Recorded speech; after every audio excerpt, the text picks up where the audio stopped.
Here we are at EULAR 2025 Day 1. I'm Valentina Puccino, Assistant Professor and Immunorheumatologist at University of Pisa in Italy, and I'm delighted to be here with Professor Daniel Aletaha, current EULAR President and Professor of Rheumatology at the University of Vienna. Thanks for coming here today to have this interview with me.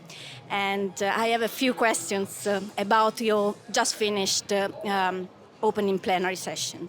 So first of all, I would like to know what was your vision behind the development of this new MyEULAR membership platform? Well, I think the MyEULAR membership platform is absolutely timely. It is the digital tool that supports the concept of an individual membership, that integrates an individual membership into a lot of offerings that EULAR as an organization is giving. That platform is now starting, but it is modular. It will expand over the time. The first editions will come in the fall, and over the years we will have probably MyEULAR even more become an integrated part of knowledge in the field of rheumatic and musculoskeletal disease. It's great to know that this will change also the way people will engage with EULAR in the future. Thinking about your presidency, what is your biggest achievement, the things you're most proud of, and how do you think this will shape the future of EULAR?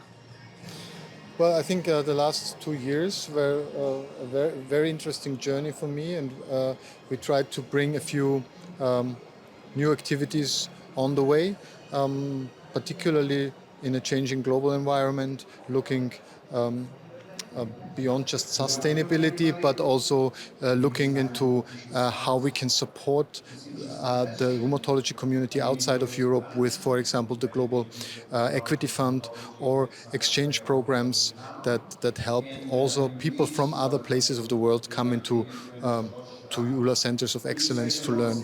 But the most important part, I think, by steering such a big ship as EULAR is to keep the course stable, to keep it going and to avoid bumps even if there's little storms coming up. And that actually also requires some effort, and I'm proud that we've gone so stably into the future, and I'm very confident that there is a bright future for EULAR.